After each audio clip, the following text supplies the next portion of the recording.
নামৰ এটা বেচৰকাৰী সংস্থা আমি হাতীমানৰ সংঘাতক লৈ পেলাই যোৱা প্ৰায় 2.5 বছৰ ধৰি তামোলপুৰ বাক্সা আৰু ওদালগুৰি তিনিখন ডিষ্ট্ৰিক্টতে কাম কৰি আহিছোঁ।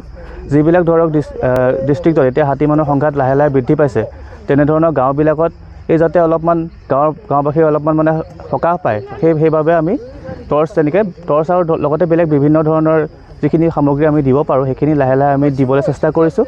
সেইবাবে আমি এতিয়া আপোনালোকৰ বড়ো বজাৰ এলেকাত আপোনালোকৰ 10খন গাঁৱত এতিয়া প্ৰায় 10টা টৰ্চ লাইট আমি তেনেকৈ ডিষ্ট্ৰিবিউট কৰিছোঁ।